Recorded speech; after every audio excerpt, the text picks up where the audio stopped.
Okay.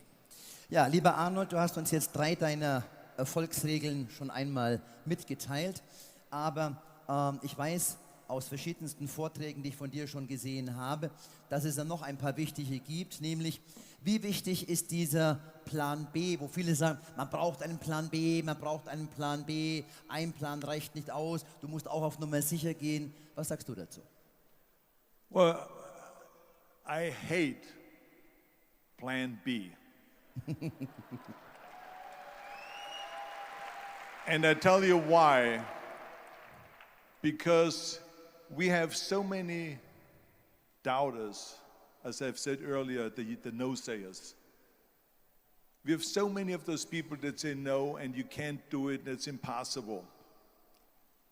That is okay because we just turn off, as I said earlier, and we listen and we hear the no being a yes. You can't do it, you can do it, and all of that. So that is possible to do that amongst all the negative people around you. But when you start doubting yourself, that's very dangerous. Because now what you're basically saying is that if my plan doesn't work, I have a fallback plan, I have a plan B. And that means that you start thinking about plan B, and every thought that you put into plan B, you're taking away now that thought and that energy from plan A.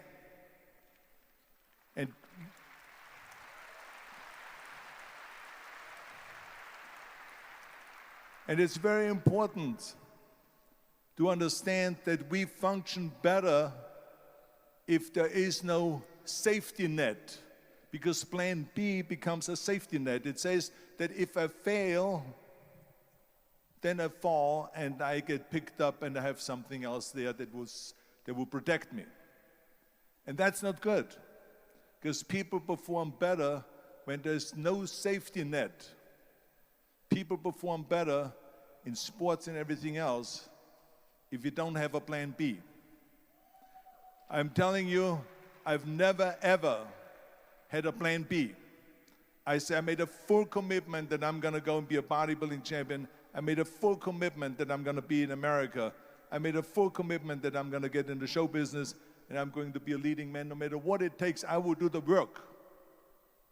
I will do the work over and over and over until I get it.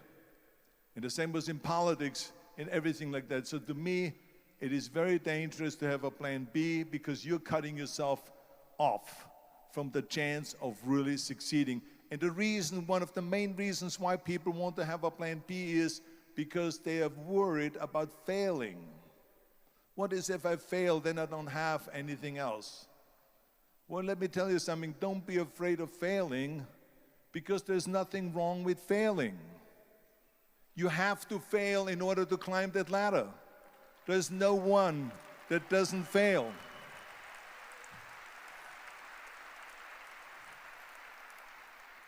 Michael Jordan said in one of his interviews, when they said, "You're unbelievable, you're the greatest basketball player of all times." I mean, tell me about that. And he says, well, you're just mentioning the successes. But he says, for me to become the greatest basketball player, I missed 9,000 shots when I was playing basketball at the NBA games. So during these games that he was so successful, he missed 9,000 shots. Does it make him a failure? No. He's one of the greatest basketball players of all times, but he failed 9,000 times. Do you get it? We all fail. It's okay.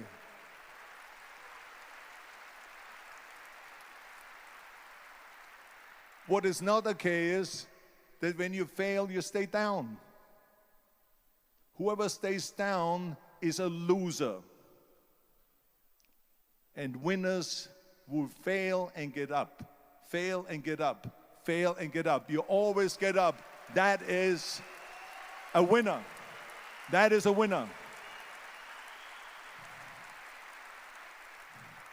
I failed in bodybuilding. I lost bodybuilding competitions. I lost powerlifting competitions. I lost weightlifting competitions. I had movies that went in the toilet and that were terrible and got the worst reviews. And in politics, I remember I had many of the initiatives on the ballot, and we lost. My approval rating in California went down to 28%, and then it went back up again, and I won again the governorship. Hey, we all lose. We all have losses. This is okay, and this is why I say don't be worried about losing, because when you're afraid of losing, then you get frozen. You get stiff, you're not relaxed. You got to be, in order to perform well in anything, if it's in boxing or if it is on your job or with your thinking, is only happening when you relax. So relax. It's okay to fail. Let's just go all out and give it everything that you got. That's what it is all about. So don't be afraid to fail.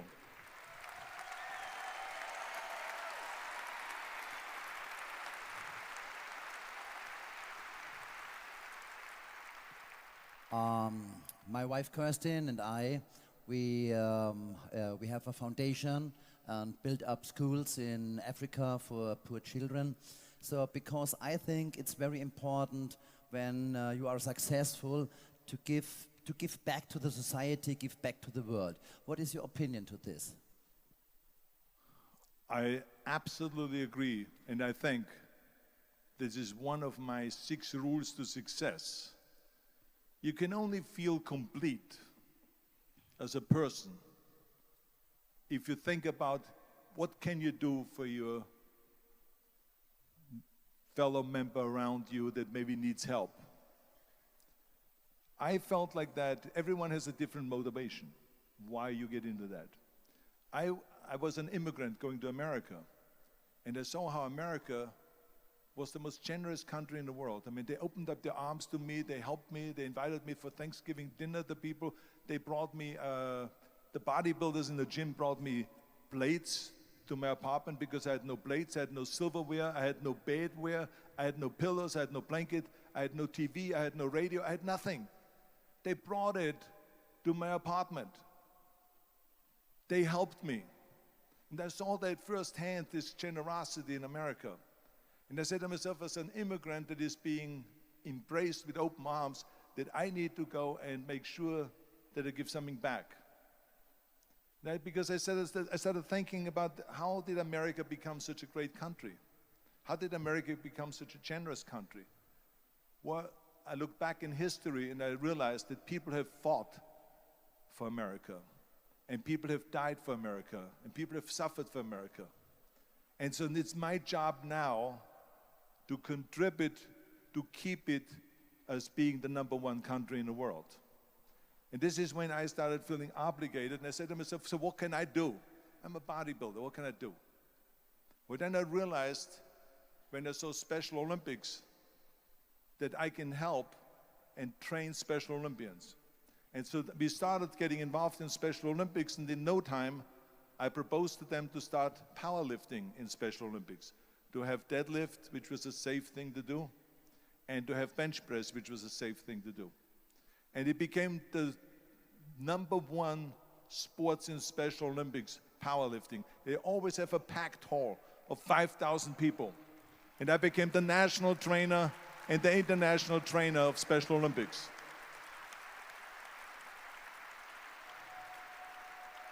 And I tell you, I felt so good.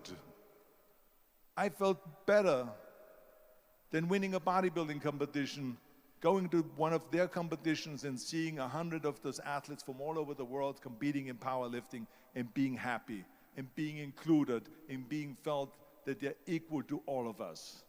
It was the most unbelievable feeling, and this is why I got so excited about it that then after that, I started, going around to military bases in America and training our military personnel. Because in those days, bodybuilding and weight training wasn't popular. Now it is. Now when you go to Iraq, to Baghdad or somewhere like that, and you see the American soldiers train, they have the biggest facilities. It's like this dome here. This is how big the training facilities are now. So it all changed. But in those days, it wasn't popular at all. So I went from military base to train the soldiers. and the sailors, and the airmen, and all of them.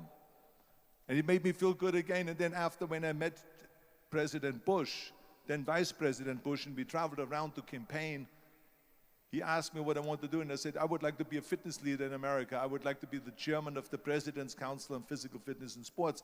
And then when he became president, he appointed me to that. And so now I really was able to travel through all 50 states and promote health and fitness. And the more I got into that, the more I realized how good it feels to give something back. And that's when my idea came about after-school programs, because after school, when I traveled to all the schools to train students, I saw there was a huge gathering of students after the school was over outside the school. And I asked the school principal, what are all the students doing? And he said to me, Arnold, you have to understand that 70% that the kids in our schools, they come from parents where 70% of the parents are both working. So therefore, there's no one there picking them up. So that's got me the idea to start after-school programs, to keep those kids in school while the parents are working, and to offer them homework assistance, tutoring, and sports and fitness programs and arts programs, music and painting and so on. And it became a huge success.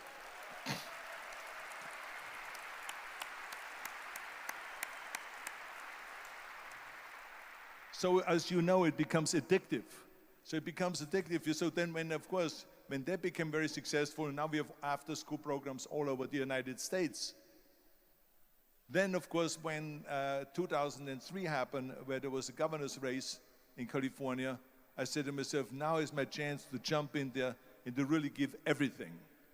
And people said to me, says, are you crazy to run for governor? When you're governor, he says, you cannot go and make movies anymore. I said, well, duh. I mean, I know that you can't run the state and make movies. Of course not. He says, well, you would lose all these millions of dollars. I mean, you're getting 20, 25, $30 million a movie, you will lose that. I say, I don't care. I say, all the money that I made is because of America. My success is because of America. Everything that I've accomplished is because of America. I say, so for me now to give something back for 7 years and not to make money makes no difference to me. I say, I'm going to do it. And I jumped in the end of the race and did it. And let me tell you something. I'm not poor because those 7 years I didn't get paid. I'm perfectly fine. And it made me feel good that I could give back to America.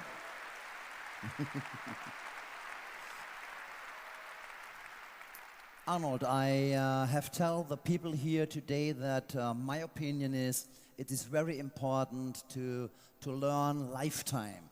Don't stop in learning, go on, go forward. And what do you think about learning? What do you think about to have a coach? Is it important to have a coach? Is it important to have someone who can tell you what you are doing, who can help you? What is your opinion to this? Well, I think that every day we are benefiting from someone helping us. That's why I said earlier, there's no such thing as a self-made man. I mean, when you think about it, you're born and you need your parents to raise you. You need your teachers to teach you. You need your coaches to do sports. And so when I think about back of the people that helped me, as a matter of fact, one person, where's my friend here, Albert Bussek? Is he sitting here somewhere? Where is he sitting? Albert Bussek, come on out here for a second. Come on out here for a second.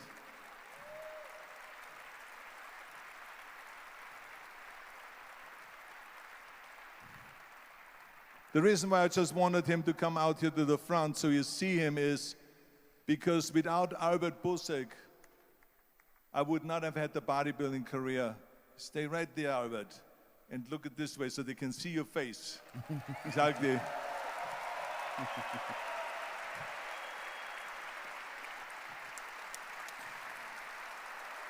Albert Bussek was the one, for instance, just to give you an example, out of the thousands and thousands of people that helped me, Albert Bussek was one of them that helped me to translate into English so I could fill out my entry form for the Mr. Universe contest.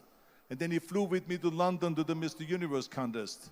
He gave me the opportunity to come to Munich and to be the trainer in a gymnasium on the Schillerstraße 36. It was a fantastic gymnasium. He was an extraordinary friend that took thousands and thousands of pictures since then and helped me in every one of the competitions and everything, was a huge supporter. But this is the kind of people that you need. We need help. We need help.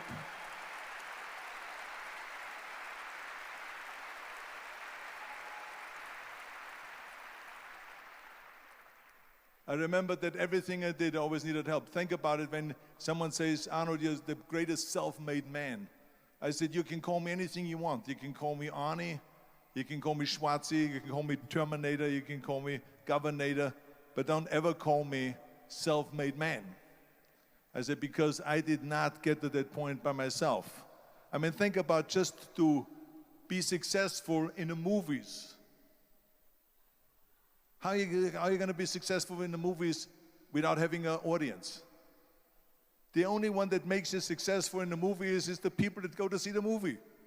So how can you say to your self-made man when you need millions and millions and millions of people all over the world to go and see your movies, so people, then the press looks at it and says, this guy has a big box office success. It's the people. It's you.